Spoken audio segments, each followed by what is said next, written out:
ನಮಸ್ಕಾರ. ಸ್ಟೂಡೆಂಟ್ಸ್ಗೆ ಏಕಪಾಠಿ ಆಗಬೇಕು ಅಂತ ಆಸೆ. ಅಂದರೆ ಒಂದು ಸಾರಿ ಓದಿದರೆ ಶಾಶ್ವತವಾಗಿ ನೆನಪಿನಲ್ಲಿಡಬೇಕು ಅಂತ. ಮಧ್ಯ ವಯಸ್ಸಿನವರಿಗೆ ನನ್ನ ಕೆಲಸದಲ್ಲಿ ಯಾವುದನ್ನು ಮರೆದೇನೆ ಅಚ್ಚುಕಟ್ಟಾಗಿ ಮಾಡ್ಕೊಂಡು ಹೋಗಬೇಕು ಅಂತ. ವಯಸ್ಸಾದ ನಂತರ ಅಲ್ಝೈಮರ್ನಂಥ ಕಾಯಿಲೆಗಳು ಬರದೇ ಇರಲಿ ಅಂತ ಆಸೆ. ಅಲ್ಝೈಮರ್ ಅಂತಂದರೆ ಆ ಕಾಯಿಲೆಯಲ್ಲಿ ನಿಧಾನವಾಗಿ ಮರಿತಾ ಅಂಗಡಿಗೆ ಹೋಗ್ಲಿಕ್ಕೆ ಗೊತ್ತಿರುತ್ತೆ, ವಾಪಸ್ ಬರುವಾಗ ಹೇಗೆ ಮನೆಗೆ ಬರೋದು ಅನ್ನೋದು ಗೊತ್ತಾಗೋದಿಲ್ಲ. ನಾನು ಮಧ್ಯಾಹ್ನ ಊಟ ಮಾಡಿದ್ನೋ ಇಲ್ವೋ ಅಂತ ನೆನಪಿರೋದಿಲ್ಲ. ಕೊನೆಗೆ ನಾನು ಯಾರು ಅನ್ನೋದು ಕೂಡ ಮರ್ತು ಹೋಗುತ್ತೆ. ಇಂಥ ರೋಗವನ್ನು ಅನುಭವಿಸೋರಿಗೆ ಹಿಂಸೆ ಆದರೆ ಜೊತೆಗಿರೋರಿಗೆ ಪರಮಹಿಂಸೆ. ದೇಹಕ್ಕೆ ಕಾಯಿಲೆ ಬಂದರೆ ಅದನ್ನು ಹೇಗೋ ತಡ್ಕೊಳ್ಬೋದು, ಆದರೆ ಮೆದುಳು ಹಾಳಾದರೆ ಅನುಭವಿಸೋದು ಕಷ್ಟ. ಹಾಗಾಗಿ ಇಂದು ನಾವು ನಮ್ಮ ನೆನಪಿನ ಶಕ್ತಿ ತುಂಬ ಚೆನ್ನಾಗಿರಲಿಕ್ಕೆ, ಮೆದುಳಿನ ಆರೋಗ್ಯ 100 ವರ್ಷವಾದರೂ ಗಟ್ಟಿಯಾಗಿರಲಿಕ್ಕೆ ಚರಕ ಸಂಹಿತೆಯಲ್ಲಿ ಹೇಳಿದ ಒಂದು ಜ್ಯೂಸ್, ಆಮೇಲೆ ಒಂದು ತಿನಿಸು, ಒಂದು ಮುದ್ರೆ, ಒಂದು ಮಂತ್ರ ಇವೆಲ್ಲ ಹೇಳ್ತೇನೆ. ಈ ವಿಡಿಯೋ ನಿಮ್ಮ ಇಡೀ ಫ್ಯಾಮಿಲಿ ಮತ್ತು ಫ್ಯಾಮಿಲಿಯ ಭವಿಷ್ಯಕ್ಕೆ ತುಂಬ ಹೆಲ್ಪ್ ಆಗುತ್ತೆ ಅಂತ ಅಂದ್ಕೊಂಡಿದ್ದೇನೆ. ವಿಡಿಯೋ ನೋಡಿದ ನಂತರ ಈ 5ರಲ್ಲಿ ನಿಮಗೆ ಯಾವುದು ಇಷ್ಟ ಆಯಿತು ಅಂತ ಕಮೆಂಟ್ ಮಾಡಿ. ಮೊದಲನೇದಾಗಿ ಜ್ಯೂಸ್. ಚರಕ ಸಂಹಿತೆಯ ಚಿಕಿತ್ಸಾ ಸ್ಥಾನದ ಮೊದಲನೇ ಅಧ್ಯಾಯದಲ್ಲಿ ಮೇಧ್ಯ ರಸಾಯನ ಅಂತ ಹೇಳ್ತಾರೆ. ಅಂದರೆ ನಮ್ಮ ನೆನಪಿನ ಶಕ್ತಿ ಅಥವಾ ಮೆದುಳಿನ ಶಕ್ತಿಯನ್ನು ಹೆಚ್ಚು ಮಾಡುವಂಥ ರಸಾಯನ, ಅಂದರೆ ಒಂದು ಮಿಕ್ಸಿಂಗ್. ರಸಾಯನ ಅಂದರೆ ಔಷಧಿ ಅಂತ ಅರ್ಥ ಅಲ್ಲ. ರಸಾಯನ ಅಂತಂದರೆ ಅದು ರೋಗವನ್ನು ತಡೆಯುವಂಥದ್ದು ಅಂತ. ಅಂದರೆ ಈ ಒಂದು ಕಾಂಬಿನೇಷನ್ ತೆಗೆದುಕೊಳ್ಳೋದ್ರಿಂದ ಮೆದುಳಿಗೆ ಸಂಬಂಧಪಟ್ಟ ಕಾಯಿಲೆಗಳು ಅಥವಾ ನಮ್ಮ ಮೇಧಾಶಕ್ತಿಗೆ ಸಂಬಂಧಪಟ್ಟ ತೊಂದರೆಗಳು ಬರೋದನ್ನು ಅದು ತಡೀತದೆ ಅಂತ. ಮತ್ತು ನಮ್ಮ ನೆನಪಿನ ಶಕ್ತಿಯನ್ನು, ನಮ್ಮ ಮೇಧಾಶಕ್ತಿಯನ್ನು ಇರೋದಕ್ಕಿಂತ ಹೆಚ್ಚು ಮಾಡುತ್ತೆ ಅಂತ ಅರ್ಥ. ಆಚಾರ್ಯ ಚರಕರು ಹೇಳಿರುವ ಕಾಂಬಿನೇಷನ್ ಏನಂತಂದರೆ ಮಂಡೂಕಪರ್ಣಿಯ ಜ್ಯೂಸ್. ಮಂಡೂಕಪರ್ಣಿ ಅಂದರೆ ಒಂದೆಲಗ ಹಳ್ಳಿಗಳಲ್ಲಿ ಸಿಗುತ್ತೆ, ಪೇಟೆಗಳಲ್ಲಿ ಕೂಡ ಪಾಟ್ಗಳಲ್ಲಿ ಬೆಳೆಸ್ಕೊಳ್ಬೋದು. ಆಗಲಿಲ್ಲ ಅಂದರೆ ತೀರಾ ಕೊನೆಯಲ್ಲಿ ಅಂದರೆ ಲಾಸ್ಟ್ ಆಪ್ಷನ್ ಒಂದೆಲಗದ ಪುಡಿಯನ್ನು ತಂದುಕೊಳ್ಬೋದು. 10 ಒಂದೆಲಗದ ಎಲೆಗಳನ್ನು ತೆಗೆದುಕೊಳ್ಳಿ, ಅದಕ್ಕೆ ಅರ್ಧ ಲೋಟ ನೀರು ಹಾಕಿ ಚೆನ್ನಾಗಿ ರುಬ್ಬಿಕೊಳ್ಳಿ. ಆಮೇಲೆ ಅದನ್ನು ಸೋಸ್ಕೊಳ್ಳಿ. ಉಳಿದಿರುವಂಥ ಪೇಸ್ಟ್ ಇರುತ್ತಲ್ಲ ಅದಕ್ಕೆ ಮತ್ತೆ ಅರ್ಧ ಲೋಟ ನೀರು ಹಾಕಿ ಮತ್ತೆ ರುಬ್ಬಿಕೊಳ್ಳಿ, ಮತ್ತೆ ಚೆನ್ನಾಗಿ ಹಿಂಡಿ ಸೋಸ್ಕೊಳ್ಳಿ. ಈಗ ನಮಗೆ ಒಂದೆಲಗದ ಜ್ಯೂಸ್ ಸಿಕ್ತು. ಅದಕ್ಕೆ 4 ಚಿಟಿಕೆ ಜ್ಯೇಷ್ಠ ಮಧುವಿನ ಪುಡಿ, 4 ಚಿಟಿಕೆ ಅಮೃತ ಬಳ್ಳಿಯ ಪುಡಿ ಮತ್ತು 4 ಚಿಟಿಕೆ ಶಂಖಪುಷ್ಪದ ಪುಡಿ ಹಾಕ್ಕೊಳ್ಳಿ. ಇವೆಲ್ಲ ಗ್ರಂಥಿಯಲ್ಲಿ ಸಿಗ್ತವೆ, ಅದನ್ನು ತಂದುಕೊಳ್ಬೋದು. ಈಗ ಅಮೆಝಾನ್ ಅಂತ ಆನ್ಲೈನ್ ಸ್ಟೋರ್ಸಲ್ಲಿ ಕೂಡ ಸಿಗ್ತವೆ. ನಿಮಗೆ ರುಚಿ ಬೇಕು ಅಂತಂದರೆ ಸ್ವಲ್ಪ ಜೋನಿ ಬೆಲ್ಲ ಹಾಕಿ ಕುಡಿಬಹುದು. ಇದು ಒಬ್ಬರಿಗೆ ಹೇಳಿರುವಂಥ ಡೋಸ್. ನಿಮ್ಮ ಮನೆಯಲ್ಲಿ ಎಷ್ಟು ಜನ ಇದ್ದೀರಿ ಅಂತ ನೋಡಿ ಅಷ್ಟು ಪ್ರಮಾಣದಲ್ಲಿ ಜ್ಯೂಸ್ ಮತ್ತು ಪುಡಿಯನ್ನು ಹಾಕಿ ತೆಗೆದುಕೊಳ್ಬೋದು. ಒಂದು ವೇಳೆ ಒಂದೆಲಗ ಸಿಗದೆ ಹೋದರೆ ಸುಮಾರು 1.5 ಗ್ರಾಮ್ ಅಂದರೆ ಚಿಕ್ಕ ಚಮಚದಲ್ಲಿ ಅರ್ಧ ಚಮಚ ಒಂದೆಲಗದ ಪುಡಿಯನ್ನು ನೀರಿಗೆ ಹಾಕಿ ತೆಗೆದುಕೊಳ್ಬೋದು.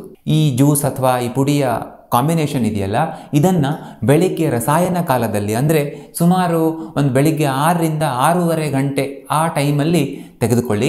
ಆ ಸಮಯದಲ್ಲಿ ಸೇವನೆ ಮಾಡಿದರೆ ತುಂಬ ಒಳ್ಳೆಯದು. ಸಾಧ್ಯವಾಗದೇ ಇದ್ದರೆ ಸಂಜೆ 6ರಿಂದ 6:30 ಸಮಯದಲ್ಲಿ ಕೂಡ ತೆಗೆದುಕೊಳ್ಬೋದು. ಅದೂ ಆಗಲ್ಲ ಅಂದರೆ ಆಹಾರದ ಮೊದಲು ದಿವಸಕ್ಕೊಂದು ಸಾರಿ ಎಷ್ಟೊತ್ತಿಗಾದರೂ ತೆಗೆದುಕೊಳ್ಳಿ. ಆದರೆ ಈ ಒಂದೆಲಗದ ಜ್ಯೂಸನ್ನು ಸಂಜೆಗಿಂತ ಬೆಳಿಗ್ಗೆ ಖಾಲಿ ಹೊಟ್ಟೆಲಿ ತೆಗೆದುಕೊಳ್ಳೋದು ಹೆಚ್ಚು ಒಳ್ಳೆಯದು. ಈ ಮೇಧ್ಯ ರಸಾಯನವನ್ನು ಸೇವನೆ ಮಾಡೋದರಿಂದ ನಮ್ಮ ನೆನಪಿನ ಶಕ್ತಿ ಅಥವಾ ಮೇಧಾಶಕ್ತಿ ಅಂದರೆ ನಮ್ಮ grasping power, retention power, recalling power ಇವೆಲ್ಲ ತುಂಬ ಚೆನ್ನಾಗಿ ಹೆಚ್ಚಾಗ್ತವೆ. ಮತ್ತು ಈ 4 ದ್ರವ್ಯಗಳು ವಯಸ್ಸಾಗ್ತಾ ಹೋದ ಹಾಗೆ ಆಗುವಂಥ ಮೆದುಳಿನ ಡಿಜನರೇಷನನ್ನು ಕಡಿಮೆ ಮಾಡುವಂಥವು. ಇವು ಪ್ರೂವ್ ಆಗಿದೆ ಕೂಡ.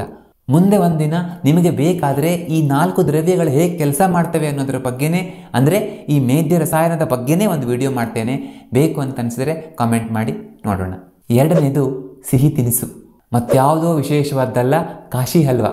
ಇದನ್ನು ನೀವು ತಯಾರು ಮಾಡೋದನ್ನು ಯೂಟ್ಯೂಬ್ನಲ್ಲೋ ಅಥವಾ ನಿಮ್ಮ ಮನೆಯ ಹಿರಿಯರ ಹತ್ರನೋ ಕೇಳಿಕೊಂಡು ಮಾಡ್ಬೋದು. ಆದರೆ ಇಲ್ಲಿ ನೀವು ಕಾಶಿ ಹಲ್ವಾ ತಯಾರು ಮಾಡುವಾಗ ಒಳ್ಳೆ ಕ್ವಾಲಿಟಿಯ ತುಪ್ಪವನ್ನು ಬಳಕೆ ಮಾಡೋದನ್ನು ನೆನಪಿನಲ್ಲಿಟ್ಕೊಳ್ಬೇಕು. ಜೊತೆಗೆ ಆರ್ಗ್ಯಾನಿಕ್ ಶುಗರನ್ನೇ ಯೂಸ್ ಮಾಡಬೇಕು. ಡ್ರೈ ಫ್ರೂಟ್ಸನ್ನು ಹಾಕ್ಬೋದು. ಇದರಿಂದ ಸುಮಾರು ರೀತಿಯ ಮೈಕ್ರೋ ನ್ಯೂಟ್ರಿಯೆಂಟ್ಸ್ ಸಿಕ್ಕಂಗಾಗತ್ತೆ. ಸ್ವಲ್ಪ ಕೇಸರಿಯನ್ನು ಕೂಡ ಬಳಕೆ ಮಾಡಿದರೆ ಒಳ್ಳೆಯದು. ಬೂದುಗುಂಬಳಕಾಯಿ ತುಂಬ ಅದ್ಭುತವಾದಂಥ ಬ್ರೈನ್ ಟಾನಿಕ್. ಹಾಗಾಗಿ ನಾವು ಇದನ್ನು ನಿತ್ಯ ಬಳಕೆ ಮಾಡ್ಬೋದು. ಮಕ್ಕಳು ಸ್ಕೂಲ್ನಿಂದ ಬಂದ ತಕ್ಷಣ ಕೊಡಲಿಕ್ಕೆ ತುಂಬ ಐಡಿಯಲ್ ಆದಂಥ ತಿನಿಸು ಇದು. ಇದರ ಜೊತೆಗೆ ಹಾಲನ್ನು ಕುಡಿಲಿಕ್ಕೆ ಕೊಡಬಹುದು. ಎಷ್ಟೋ ಬಾರಿ ಈ ನಾನು ಹೇಳೋ ವಿಷಯಗಳನ್ನು ಸ್ಟ್ರಿಕ್ಟಾಗಿ ಫಾಲೋ ಮಾಡುವಂಥವ್ರು ಇರ್ತಾರಲ್ಲ, ಅಂಥ ತಂದೆ ತಾಯಿ ಕೇಳ್ತಾರೆ, ನಾನು ಮಗುವಿಗೆ ಹಾಲನ್ನು ಯಾವಾಗ ಕೊಡಬೇಕು, ಅದು ಅರ್ಥ ಆಗಲ್ಲ ನಮಗೆ ಅಂತ. ಯಾಕೆ ಅಂದರೆ ನೀವು ಉಳಿದ ಆಹಾರ ಪದಾರ್ಥಗಳ ಜೊತೆಗೆ ಅಂದರೆ ಉಪ್ಪು ಹುಳಿ ಖಾರಗಳ ಜೊತೆಗೆ ಹಾಲನ್ನು ಕೊಡಬಾರ್ದು ಅಂತ ಹೇಳ್ತೀರಿ. ಮಕ್ಕಳು ಸ್ಕೂಲಿನಿಂದ ಬಂದ ತಕ್ಷಣ ಏನಾದರೂ ತಿನ್ನಬೇಕು ಅಂತ ಹೇಳ್ತಾರೆ, ಆಗ ಹಾಲು ಕೊಡಲಿಕ್ಕೆ ಆಗೋದಿಲ್ಲ. ಆಮೇಲೆ ರಾತ್ರಿ ಊಟ ಮಾಡಬೇಕು, ಆಗಲೂ ಸಾಧ್ಯ ಆಗಲ್ಲ, ಯಾವ ಸಮಯದಲ್ಲಿ ಕೊಡಬೇಕು ಅಂತ. ಮಕ್ಕಳು ಸ್ಕೂಲಿಂದ ಬಂದ ತಕ್ಷಣ ನೀವು ಈ ಕಾಶಿ ಹಲ್ವವನ್ನು ಕೊಟ್ಟು ಅದರ ಜೊತೆಗೆ ಹಾಲನ್ನು ಕೊಡ್ಬೋದು. ಯಾಕೆಂದರೆ ಇಲ್ಲಿ ನೀವು ಉಪ್ಪನ್ನು ಬಳಕೆ ಮಾಡಿರೋದಿಲ್ಲ, ಹುಳಿಯನ್ನು ಕೂಡ ಬಳಕೆ ಮಾಡಿರೋದಿಲ್ಲ. ಮೂರನೇದು ಮುದ್ರೆ. ನಾನು ಚಿನ್ಮುದ್ರೆ ಬಗ್ಗೆ ಹೇಳ್ತೀನಿ ಅಂತ ಅಂದ್ಕೊಂಡಿದ್ರೆ ಇಲ್ಲ, ನಾನು ಇವತ್ತು ಹೇಳ್ತಿರೋದು ಬೇರೆಯದೇ ಮುದ್ರೆ. ಖಂಡಿತ ಚಿನ್ಮುದ್ರೆ ತುಂಬ ಹೆಲ್ಪ್ ಆಗುತ್ತೆ, ಎಲ್ಲರೂ ಮಾಡಬಹುದು. ದಿನಕ್ಕೆ 10 ನಿಮಿಷ ಚಿನ್ಮುದ್ರೆಯನ್ನು ಮಾಡಿದ್ರೆ ನಮ್ಮ ಮನಸ್ಸು ಕೂಲ್ ಆಗಲಿಕ್ಕೆ ಹೆಲ್ಪ್ ಆಗುತ್ತೆ, ಮನಸ್ಸಿನ ಶಕ್ತಿ ಕೂಡ ಹೆಚ್ಚಾಗುತ್ತೆ. ಆದರೆ ಮೆಮೊರಿ ಪವರ್ಗೆ ಅಂತ ಇರುವಂಥ ಅಥವಾ ಮೆದುಳಿನ ಶಕ್ತಿಯನ್ನು ಹೆಚ್ಚು ಮಾಡಲಿಕ್ಕೆ ಇರುವಂಥ ಮುದ್ರೆ ಹಾಕಿನಿ ಮುದ್ರೆ ಅಂತ ಅದರ ಎಕ್ಸ್ಪರ್ಟ್ಗಳು ಹೇಳ್ತಾರೆ. ಹಾಕಿನಿ ಮುದ್ರೆ ಆಜ್ಞಾಚಕ್ರಕ್ಕೆ ಸಂಬಂಧಪಟ್ಟದ್ದು ಅಂತ ಹೇಳ್ತಾರೆ. ಅಂದರೆ ಹಾಕಿನಿ ದೇವತೆ ಆಜ್ಞಾಚಕ್ರದ ಅಧಿದೇವತೆ, ಹಾಗಾಗಿ ಈ ಮುದ್ರೆಯನ್ನು ಮಾಡೋದ್ರಿಂದ ಮೆಮೊರಿ ಪವರ್ ತುಂಬ ಚೆನ್ನಾಗಿ ಹೆಚ್ಚಾಗುತ್ತೆ ಅಂತ ಹೇಳ್ತಾರೆ.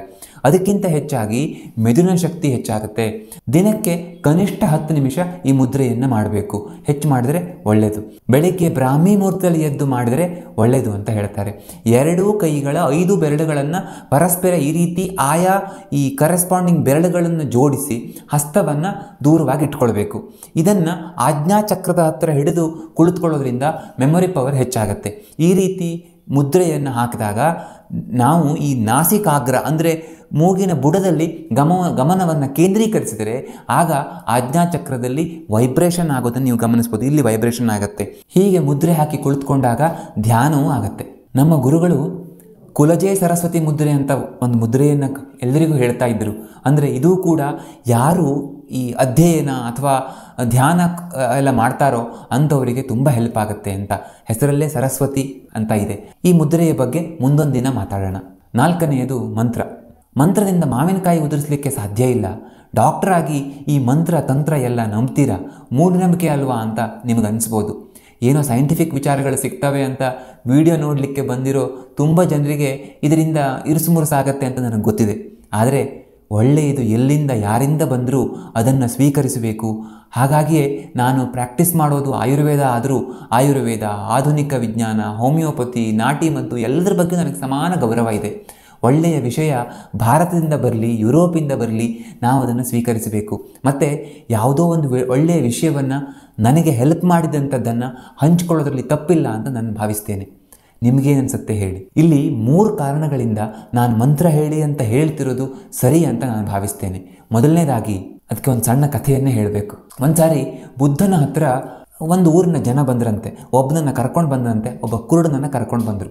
ಆಗ ಅವರು ಬುದ್ಧನ ಹತ್ರ ಏನು ಹೇಳಿದರು ಅಂತಂದರೆ, ಈ ಕುರುಡ ತುಂಬ ಚೆನ್ನಾಗಿ ವಾದ ಮಾಡ್ತಾನೆ, ಅವನು ಈ ಬೆಳಕು ಅನ್ನೋದೇ ಇಲ್ಲ, ಬೆಳಕನ್ನು ಮುಟ್ಲಿಕ್ಕಾಗಲ್ಲ, ಬೆಳಕನ್ನು ಸೇವನೆ ಮಾಡಲಿಕ್ಕಾಗಲ್ಲ, ಅಥವಾ ಬೆಳಕನ್ನು ರುಚಿ ನೋಡಲಿಕ್ಕಾಗಲ್ಲ, ಬೆಳಕಿನ ಶಬ್ದ ಕೇಳಲ್ಲ, ಇದು ಯಾವುದೂ ಆಗಲ್ಲ ಅಂದಮೇಲೆ ಬೆಳಕು ಇರಲಿಕ್ಕೆ ಸಾಧ್ಯವೇ ಇಲ್ಲ ಅಂತ ವಾದ ಮಾಡ್ತಾನೆ.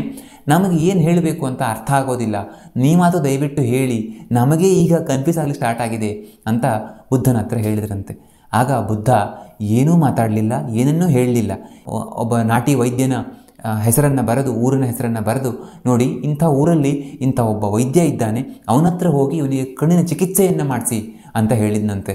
ಅಂದರೆ ಯಾವಾಗ ನಮಗೆ ಅದು ಫೀಲ್ ಆಗುತ್ತೋ, ನಮಗೆ ಅದು ಅರ್ಥ ಆಗುತ್ತೋ, ಆವಾಗ ಅದಿದೆ ಅಂತ ಗೊತ್ತಾಗತ್ತೆ. ಹಾಗಾಗಿ ಎಷ್ಟೋ ವಿಷಯಗಳನ್ನು ಯಾರ ಅನುಭವಕ್ಕೆ ಬರುತ್ತೋ ಅದು ಅವರಿಗೆ ಸತ್ಯ ಅನಿಸುತ್ತೆ, ಉಳಿದವರಿಗೆ ಅದು ಮಿಥ್ಯೆ ಅಂತ ಅನಿಸುತ್ತೆ. ಎರಡನೇದು, ಸೈಂಟಿಫಿಕಲಿ ಪ್ರೂವ್ ಆದರೆ ಮಾತ್ರ ಅದು ಸತ್ಯ, ಅಲ್ಲದೆ ಹೋದರೆ ಅದು ಅಸತ್ಯ ಅಂತ ಅರ್ಥ ಅಲ್ಲ. 15 ವರ್ಷಗಳ ಹಿಂದೆ ಗಟ್ ಬ್ಯಾಕ್ಟೀರಿಯಾ ಬಗ್ಗೆ ಯಾರೂ ಮಾತಾಡ್ತಿರ್ಲಿಲ್ಲ. ಈಗ ಯಾವ ಕಾಯಿಲೆ ನೋಡಿದ್ರೂ ಅದಕ್ಕೆ ಗಟ್ಟು ಸರಿ ಇಲ್ಲದೆ ಇರೋದೇ ಹೀಗಾಗತ್ತೆ, ಅದರಿಂದನೇ ಈ ಥರ ಆಗ್ತಿದೆ ಅಂತ ಸೈನ್ಸ್ ಹೇಳುತ್ತೆ. ಅಂದರೆ ಸೈನ್ಸ್ ಪ್ರತಿದಿನ ತನ್ನನ್ನು ತಾನು ಇಂಪ್ರೂವ್ ಮಾಡ್ಕೊಳ್ತಾ ಇದೆ. ಮುಂದೊಂದು ದಿನ ಇವೆಲ್ಲ ಪ್ರೂವ್ ಆದರೂ ಆಗ್ಬೋದು. ನಿಜ ಹೇಳ್ತೇನೆ, ಪ್ರಾಣಾಯಾಮದಿಂದ ಆರೋಗ್ಯಕ್ಕೆ ಅನುಕೂಲ ಅನ್ನೋದು ಇನ್ನೂ ಪ್ರೂವ್ ಆಗಿಲ್ಲ. ಹಾಗೆಯೇ ಮಂತ್ರದಿಂದ ನಮ್ಮ ದೇಹದ ಮೇಲೆ ಒಳ್ಳೆಯ ಪರಿಣಾಮ ಆಗತ್ತೆ ಅನ್ನುವಂಥ ಬೇಸಿಕ್ ಕೆಲವು ರಿಸರ್ಚ್ಗಳಾಗಿವೆ, ಅವು ಪ್ರೂವ್ ಮಾಡಿವೆ. ಆದರೆ ಗಟ್ಟಿಯಾಗಿ ಹೇಳುವಂಥ ರಿಸರ್ಚ್ ಆಗಿಲ್ಲ. ಆದರೆ ನಮ್ಮ ಋಷಿಮುನಿಗಳು ಲೋಕ ಕಲ್ಯಾಣಕ್ಕೆ ಕೊಟ್ಟ ಇಂಥವುಗಳನ್ನು ನಾವು ಯಾಕೆ ಯೂಸ್ ಮಾಡ್ಕೊಳ್ಬಾರ್ದು? ಆಧುನಿಕ ವಿಜ್ಞಾನ ಅದರ ಮೇಲೆ ರಿಸರ್ಚ್ ಮಾಡೋವರೆಗೆ ಯಾಕೆ ನಾವು ಕಾಯಬೇಕು? ಒಂದು ಸಾರಿ ಇದ್ರ ಬಗ್ಗೆ ಯೋಚನೆ ಮಾಡಿ ನೋಡಿ. ಮೂರನೇದು, ಒಂದು ವೇಳೆ ಮಂತ್ರದಿಂದ ಮೆದುಳಿಗೆ ಏನು ಹೆಲ್ಪ್ ಆಗಲ್ಲ ಅಂತಾನೆ ಅಂದ್ಕೊಂಡ್ರು ಅದರಿಂದ ಕಳೆದುಕೊಳ್ಳುವಂಥದ್ದು ಏನೂ ಇಲ್ವಲ್ಲ. ಕಡೆಯ ಪಕ್ಷ ಅಷ್ಟು ಹೊತ್ತು ನಾವು ಕೂಲಾಗಿ ಕುಳಿತಿರ್ತೇವೆ. ಇವತ್ತು ನಾನು ಸಜೆಸ್ಟ್ ಮಾಡಲಿಕ್ಕೆ ಹೊರಟಿರುವಂಥ ಮಂತ್ರ ಮೇಧಾಸೂಕ್ತ. ಒಂದು ಸಾರಿ ಆ ಮಂತ್ರದ ಅರ್ಥವನ್ನು ನೋಡ್ಕೊಳ್ಳಿ. ಯೂಟ್ಯೂಬ್ನಲ್ಲಿ ಮೇಧಾಸೂಕ್ತ ಮೀನಿಂಗ್ ಅಂತೆಲ್ಲ ಸರ್ಚ್ ಮಾಡಿದರೆ ಸಿಗತ್ತೆ. ಎಷ್ಟು ಅದ್ಭುತವಾಗಿದೆ. ಅದನ್ನು ಅರ್ಥ ಮಾಡಿಕೊಂಡು ಆ ಫೀಲಿಂಗಲ್ಲಿ ನಾವು ಆ ಮಂತ್ರವನ್ನು ಹೇಳಿದರೆ ಖಂಡಿತ ನಮಗೆ ಮೇಧಾಶಕ್ತಿ ಹೆಚ್ಚಾಗಲೇಬೇಕು. 1-2 ನಿಮಿಷದಲ್ಲಿ ಆ ಮಂತ್ರವನ್ನು ಹೇಳಿ ಮುಗಿಸ್ಬೋದು. ನಾವು ಪ್ರತಿದಿನ ಹೇಳೋದು, ನಮ್ಮ ಮಕ್ಕಳಿಗೆ ಪ್ರತಿದಿನ ಹೇಳ್ಕೊಡೋದ್ರಿಂದ ಖಂಡಿತ ನಮ್ಮಲ್ಲಿ ಆ ಪಾಸಿಟಿವ್ ಎನರ್ಜಿ, ಪಾಸಿಟಿವ್ ವೈಬ್ರೇಷನ್ ಹೆಚ್ಚಾಗಲಿಕ್ಕೆ ಸಾಧ್ಯ ಆಗತ್ತೆ. ಕೊನೆಯಲ್ಲಿ ಒಂದು ಕಿವಿ ಮಾತಿದೆ. ಪ್ರತಿದಿನ ಇದನ್ನು ನನಗೆ ನಾನು ಹೇಳ್ಕೊಳ್ತೇನೆ, ಈಗ ನಿಮಗೂ ಹೇಳ್ತಾ ಇದ್ದೇನೆ. ಡಿಸ್ಟ್ರ್ಯಾಕ್ಷನ್ನಿಂದ ದೂರ ಇರಬೇಕು ಅಂತ. ನಮ್ಮ ಮೆದುಳಿಗೆ ದೊಡ್ಡ ಹೊಡೆತವನ್ನು ಕೊಡುವಂಥದ್ದು ಈ ಡಿಸ್ಟ್ರ್ಯಾಕ್ಷನ್. ಹಿಂದೆ ಈ ಸಮಸ್ಯೆ ತುಂಬ ಕಡಿಮೆ ಇತ್ತು, ಆದರೆ ಈಗ ತುಂಬ ಜಾಸ್ತಿ ಆಗಿದೆ. ಯಾಕೆಂದರೆ ನಮಗೆ ಫೋನ್ ಕಾಲ್ಸ್ ಬರುತ್ತೆ, ಅಥವಾ ನಾವು ಸ್ಟಡಿ ಮಾಡುವಾಗ ಅಥವಾ ಕೆಲಸ ಮಾಡುವಾಗ ಆಗಾಗ ಮೊಬೈಲ್ ನೋಡ್ತಾ ಇರ್ತೇವೆ. ಇದರಿಂದ ನಮ್ಮ ಸಮಯ ವ್ಯರ್ಥ ಆಗೋದೊಂದೇ ಅಲ್ಲ, ನಮ್ಮ ಫೋಕಸ್ ಹಾಳಾಗುತ್ತೆ. ಜೊತೆಗೆ ನಮಗೆ ಗೊತ್ತಿಲ್ಲದೆ ನಮ್ಮ ಮೆದುಳಿಗೆ ದೊಡ್ಡ ಹೊಡೆತ ಬೀಳುತ್ತೆ. ವಿಶೇಷವಾಗಿ ಶಾರ್ಟ್ಸ್ ನೋಡೋದು, ರೀಲ್ಸ್ ನೋಡೋದು ಮಾಡೋದ್ರಿಂದ ತುಂಬ ಡ್ಯಾಮೇಜ್ ಆಗುತ್ತೆ. ಇದನ್ನು ಹಲವಾರು ಸ್ಟಡೀಸ್ ಪ್ರೂವ್ ಮಾಡಿವೆ. 10 ನಿಮಿಷ ನಾವು ಏನಾದರೂ ಕೆಲಸ ಮಾಡಿ ಮಧ್ಯದಲ್ಲಿ ಒಂದು ಸಣ್ಣ ಬ್ರೇಕ್ ತೆಗೆದುಕೊಳ್ಳೋಣ ಅಂತ 5 ನಿಮಿಷನೋ 3 ನಿಮಿಷನೋ ರೀಲ್ಸ್ ನೋಡಿದರೂ ಸಾಕು. ಮತ್ತೆ ವಾಪಸ್ ಆ ಫೋಕಸ್ಗೆ ಬರಲಿಕ್ಕೆ ಕನಿಷ್ಠ 15-20 ನಿಮಿಷ ಬೇಕು ಅಂತ ಸ್ಟಡೀಸ್ ಹೇಳ್ತವೆ. ಸೋಷಿಯಲ್ ಮೀಡಿಯಾದಲ್ಲಿ ಕಾಲ ಕಳೀಲಿಕ್ಕೆ, ರೀಲ್ಸ್ ಅಥವಾ ಶಾರ್ಟ್ಸ್ ನೋಡಲಿಕ್ಕೆ ಅಂತಲೇ ಒಂದು ಟೈಮ್ ಇಟ್ಕೊಂಡ್ಬಿಡಿ. ಸ್ಟಡೀಸ್ ಅಥವಾ ಕೆಲಸ ಸಮಯದಲ್ಲಿ ನಮ್ಮ ಮೊಬೈಲ್ನ ಡೇಟಾ ಅಥವಾ ವೈಫೈ ಆಫ್ ಆಗಿರಬೇಕು. ಅರ್ಧ ಗಂಟೆ ಕೆಲಸ ಅಥವಾ ಸ್ಟಡೀಸ್ ಮಾಡಿದ ನಂತರ ನಮಗೆ ಬ್ರೇಕ್ ಬೇಕು ಅಂತ ಅನಿಸಿದರೆ ಆಗ ಡಿಸ್ಟ್ರ್ಯಾಕ್ಟ್ ಮಾಡುವಂಥ ಮೊಬೈಲ್ ನೋಡೋದು ಅಥವಾ ಟಿ ವಿ ನೋಡೋದು ಮಾಡಬಾರ್ದು. ಬದಲಿಗೆ 5 ನಿಮಿಷ ಕಣ್ಮುಚ್ಚಿ ಕುಳಿತು ಉಸಿರನ್ನು ಗಮನಿಸ್ಬೋದು, ಅಥವಾ ದೀರ್ಘ ಉಸಿರಾಟ ಮಾಡಬಹುದು, ಅಥವಾ ಒಂದು ವಾಕ್ ಮಾಡಿ ಬರ್ಬೋದು. ಇದರಿಂದ ನಮ್ಮ ಮೆಮೊರಿ ಪವರ್ ಇಂಪ್ರೂವ್ ಆಗುತ್ತೆ ಹೊರತು ಹಾಳಾಗೋದಿಲ್ಲ. ಇಲ್ಲದೆ ಹೋದರೆ ನಮಗೆ ಗೊತ್ತಿಲ್ಲದೆ ನಿಧಾನವಾಗಿ ನಮ್ಮ ಮೆದುಳನ್ನು ಈ ತಪ್ಪಿನ ಕಾರಣದಿಂದ ಹಾಳು ಮಾಡ್ತಾ ಹೋಗ್ತೇವೆ. ಮುಂದೊಂದು ದಿನ ಪೂರ್ತಿ ಹಾಳಾದ ನಂತರ ವಾಪಸ್ ಸರಿ ಮಾಡಲಿಕ್ಕೆ ಸಾಧ್ಯ ಆಗೋದಿಲ್ಲ. ಈ ವಿಡಿಯೋ ಹೆಲ್ಪ್ ಆಗುತ್ತೆ ಅಂತ ಅನಿಸಿದರೆ ನಿಮ್ಮವ್ರ ಜೊತೆಗೆ ಹಂಚಿಕೊಳ್ಳಿ. ಮುಂದಿನ ವಿಡಿಯೋದಲ್ಲಿ ಮತ್ತೆ ಸಿಗೋಣ. ಧನ್ಯವಾದ.